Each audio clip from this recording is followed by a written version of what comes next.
Say sadhu, sadhu, sadhu.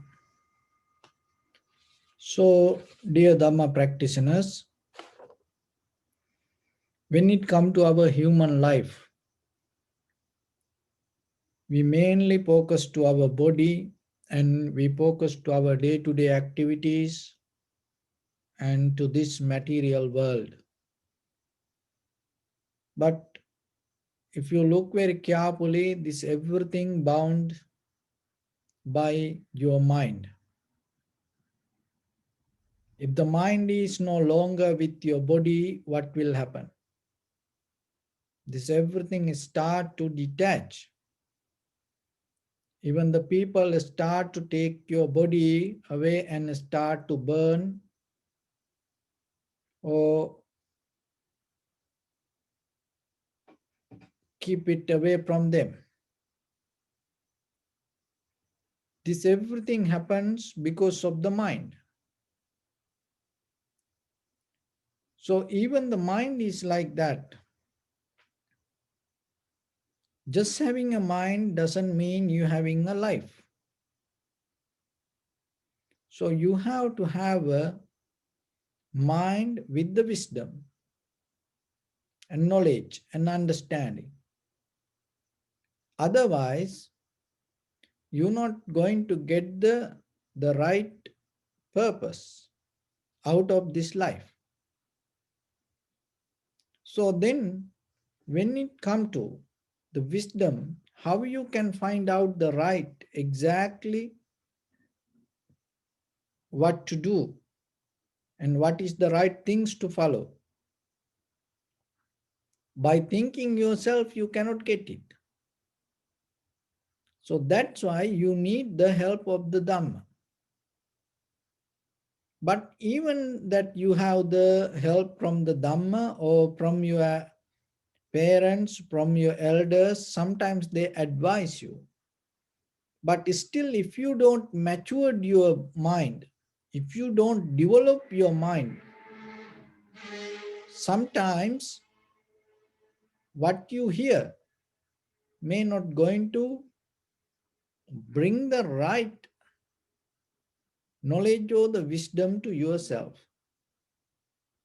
So then, when you develop your mind, mental capacity to understand,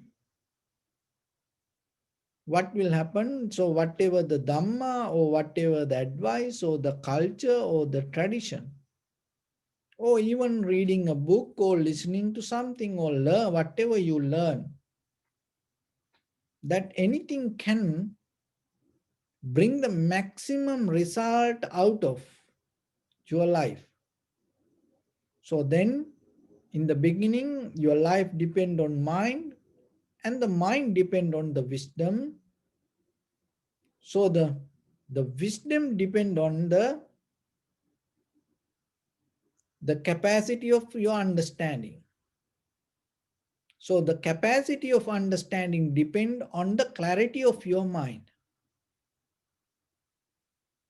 So the clarity depend on the effort, how much you want to clear your mind. Otherwise, it's not going to happen. So then practicing meditation is one way that you have the effort that yourself to clear your mind. So from what you have to clear your mind? You have to clear your mind from your own mental formations, phenomena, thoughts, sanskara, or your previous habitual patterns. So for that's why we develop this tranquility meditation in the beginning as a foundation. So when you try to purify your mind, there are few ways that you have to understand. One is, once you start to purify your mind, what will happen? Your mental formation start to pull you back. So then when it comes to tranquility, that state of your mind, or when you want to calm down, relax. So one thing is history, your past start to pull you back. Even if you want to experience something new, if you want to become someone, or if you try to develop your conventional life, this is one of the hindrance that come to us, and conventionally and spiritually both. What is that? The pulling backward our mind. It's not allow you to to move forward. So then your responsibility, when you try to do something,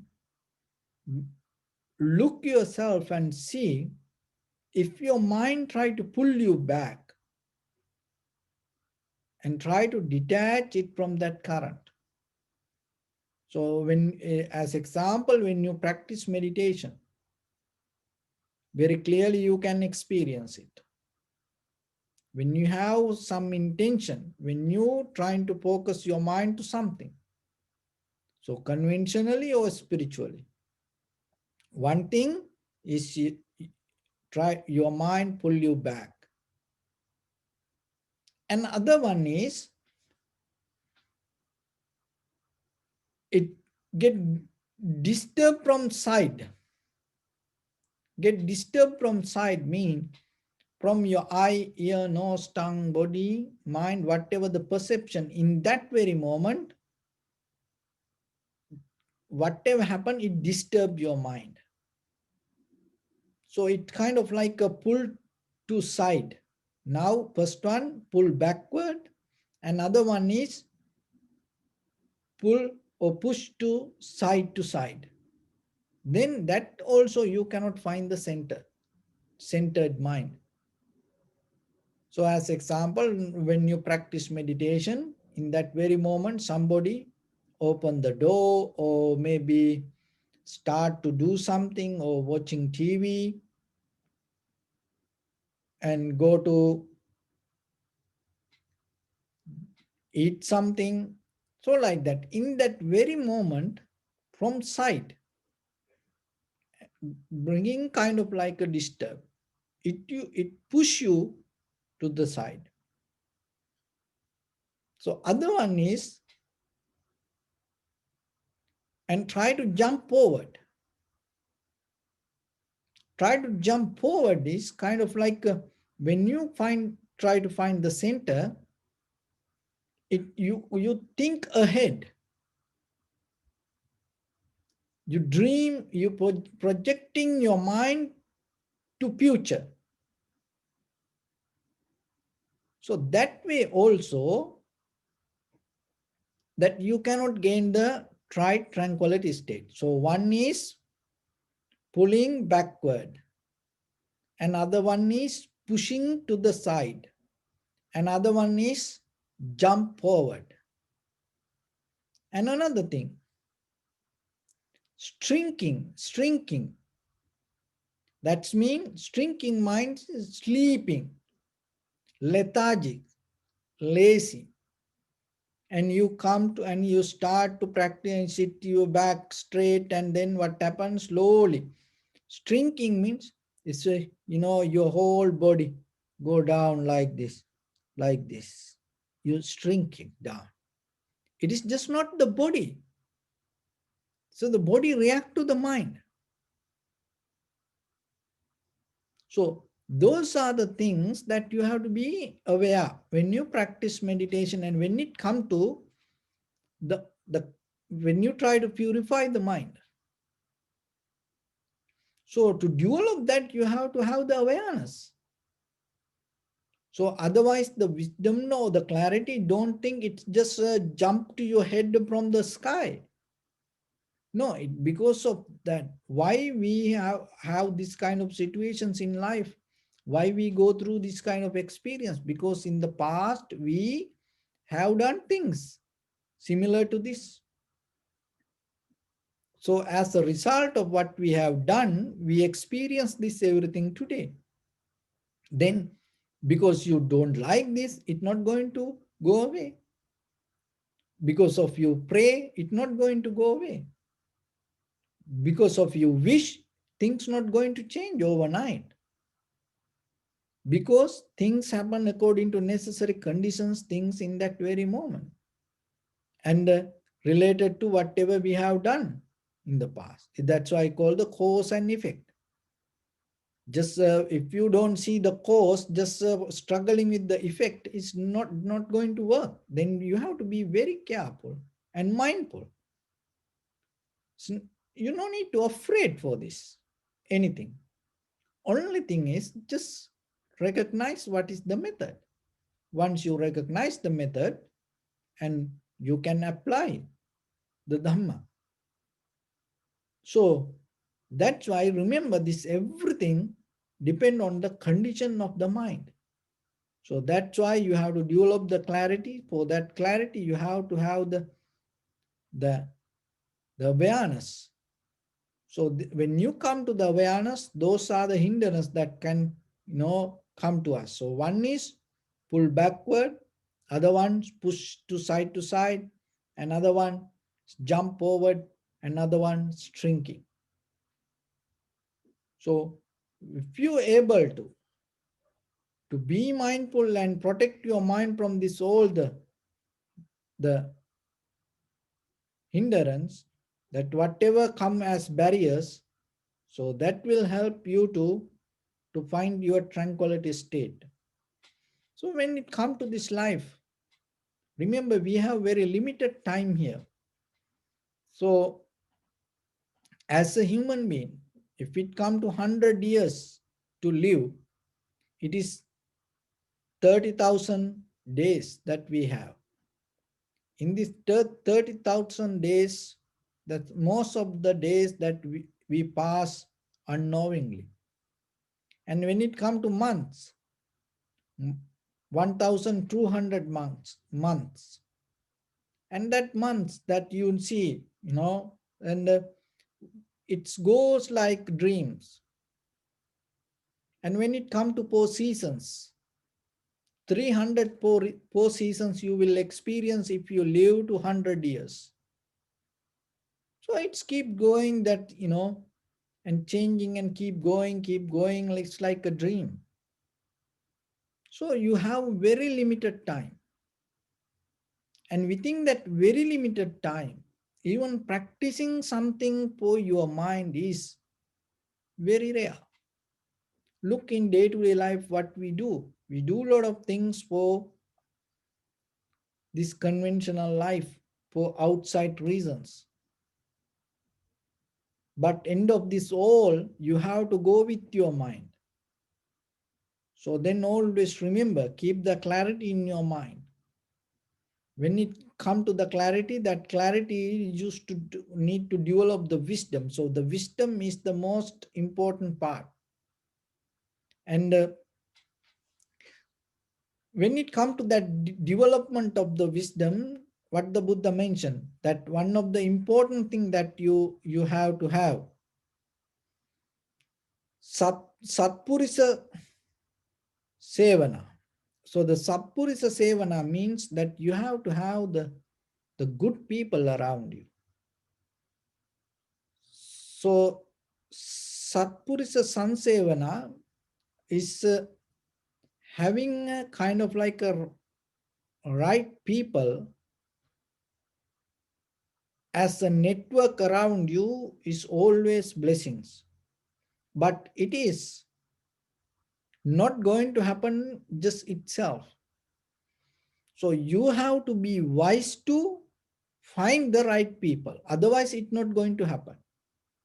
So having right people will help you to find the wisdom or the nibbana or the liberation or development your spirituality, or to be wise. And at the same time, to have good people around you, you have to be wise. So it's both way. It's like that's why the dharma is like a circle. It is not only from here to there I go. No, it always move back. So then don't wait till the right people come to you. Look for them. You will find. Look for the right people.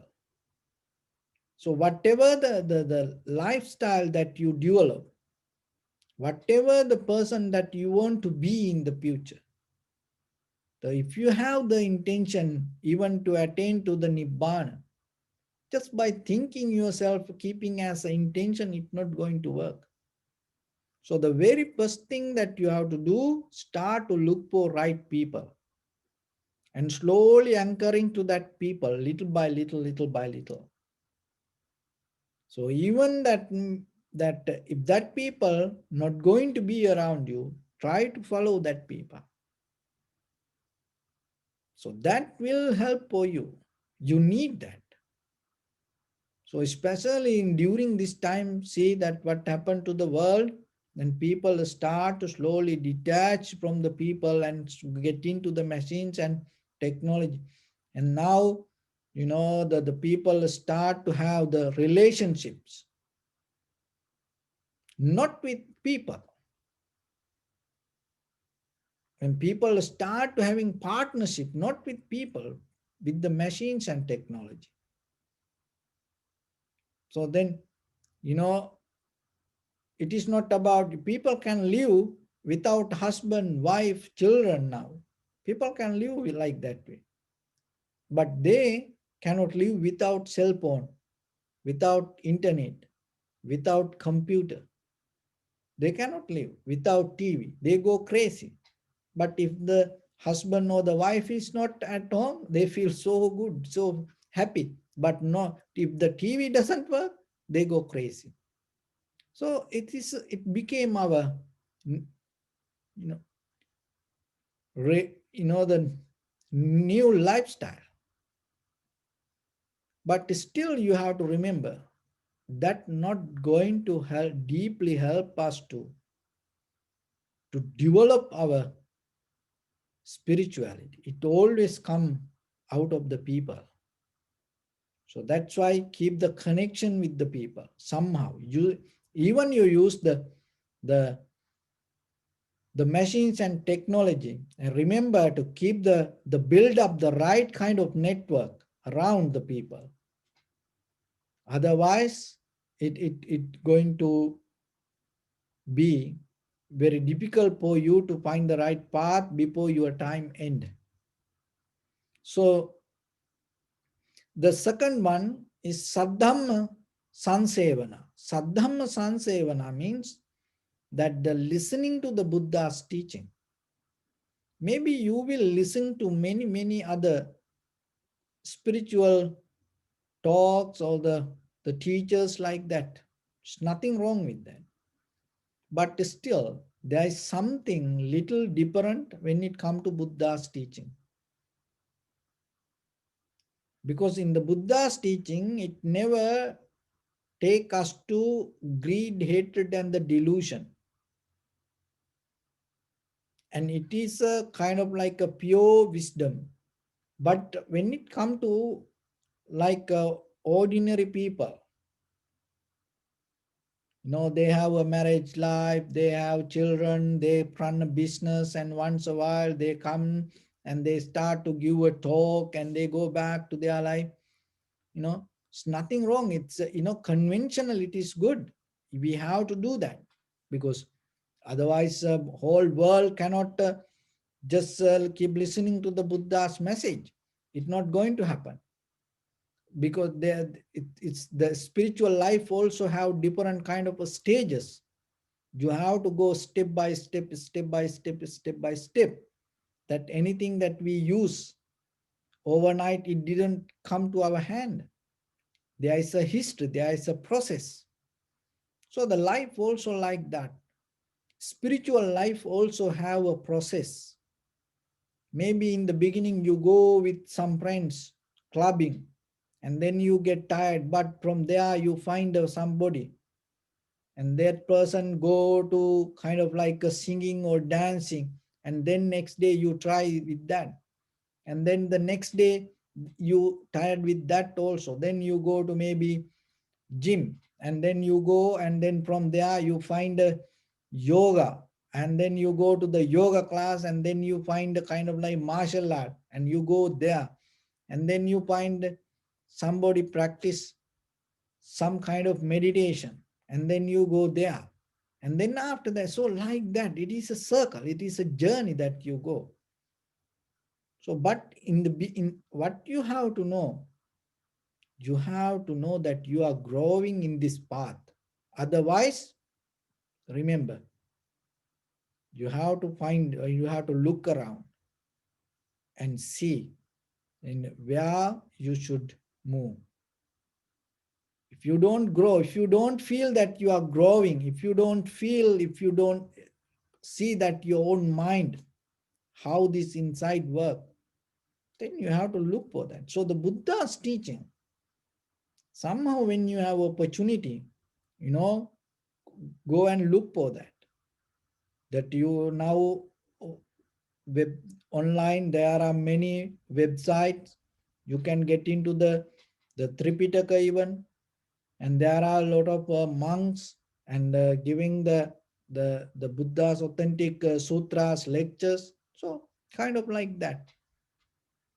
And even you can read the main Buddha's the principles. So that is very important, because keep it as a foundation. So that will develop, that will uplift your awareness. Otherwise, we sometimes we go wrong in different ways. Anything can fix when things go wrong. Even you lose your hand, you lose your leg. Nowadays, there are, you can put the artificial hand or the leg, but once the mind goes spiritually wrong, or if the mind go wrong, there is no way to fix it. Your parents can give the wealth and this education facilities and everything, and as parents, that you cannot give the wisdom to your own children. So ourselves also the same. Our parents, high priests, they provide many things, but they didn't give us the wisdom. They cannot give it. It cannot give to you also. You cannot give to somebody also. Even you become the president, you cannot, the advisors cannot give the wisdom that you see it all over the world. So it's, and then you have to understand, it is by yourself you have to develop. Otherwise, it's not going to happen. But once you have it, remember, that going to be the greatest, the investment for your entire sansaric journey.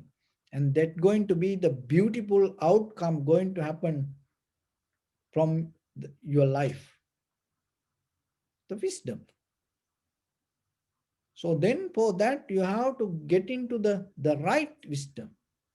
Because if you get into the wrong things, what will happen? You're going to suffer, and other people are going to suffer. It happens. So, and other one is the yoniso manasikara. Yoniso manasikara means that recognizing the right things to do. And there is another one called ayoniso manasikara. Ayoniso manasikara means wrong things you recognize as right. So right things you recognize as wrong. That called ayoniso manasikara. So the yoniso manasikara means you recognize the wrong things as wrong and right things as right by your own mind. So when you try to say something, this is lying. So you don't say it.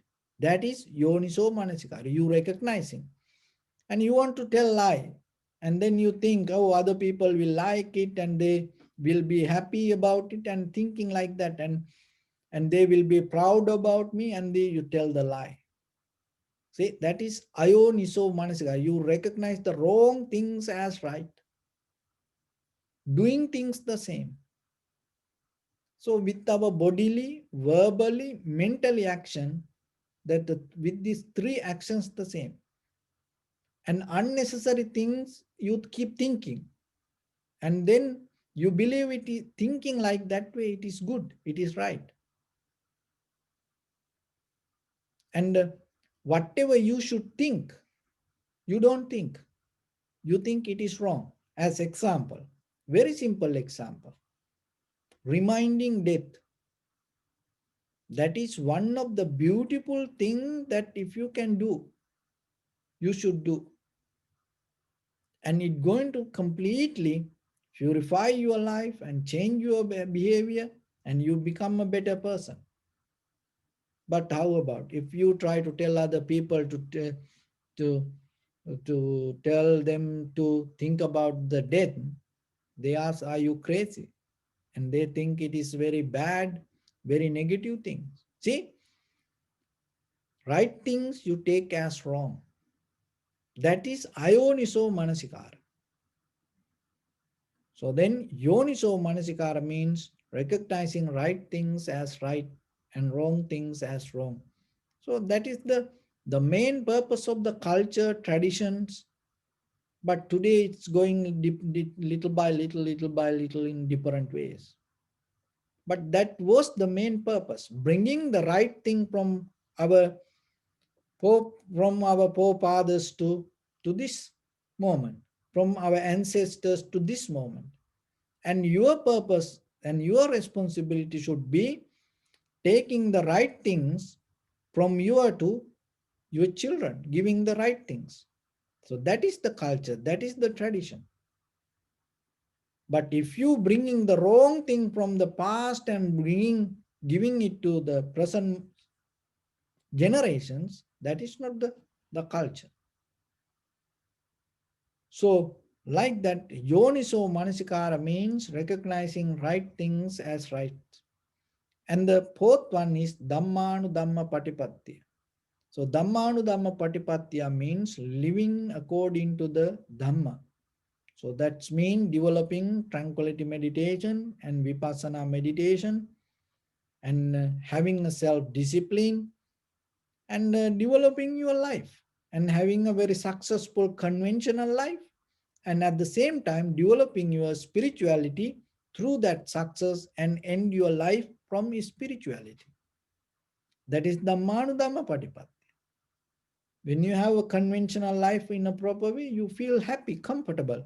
So that the comfort, happiness will take you to the tranquility state of mind. In that moment, there is nothing pull your mind from your past, or nothing disturb from side to side, or nothing try to jump forward, and even nothing shrinking. You have the very comfortable, relaxed mind. So from there, you go to the vipassana level. In that vipassana level, you recognize how things come to be as they are. So that's how you, through this spiritual journey, develop your mind. And the development of your mind mean purifying your mind. And purifying your mind mean keep the clarity. And for that, you have to have the awareness. So for that awareness, you have to have the effort.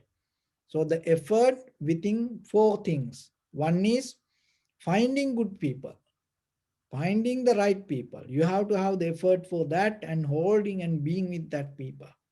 And the second one, listening to the Buddha's teaching. Look for that and search for it. And the third one, Yoniso Manasikara, recognizing the right things as right, wrong things as wrong. So that for that also you have to have the effort. And the fourth one is Dhammanu Dhamma Patipada, living according to the Dhamma. So those are the four qualities that purify your mind. And when the mind purify like that way, it will take you to the wisdom. That's mean liberation or the Nibbana. So with that, I bless upon everyone with this good practice. May all of you be well, happy and peaceful. May no harm come to you, may no difficulties come to you, may no problems come to you. May you also have the patience, courage, understanding, and determination to meet and overcome inevitable difficulties in your life. During this time period, may everyone stay healthy and safe. And finally, may all of you attain supreme bliss of Nibbana. Sabbitiyo vajjantu sabbarogo vinassatu mate bhavattantarayo sukhi digayuko bhava ettavataca ammihi sampadang punya sampadang sabbe devanumodantu sabba sampatti siddhya sabbe bhutanumodantu sabba sampatti siddhya sabbe sattanumodantu sabba sampatti siddhya idam me punya kammang asavakkaya vahang hotu sabba dukkha pamuncatu. Bless you.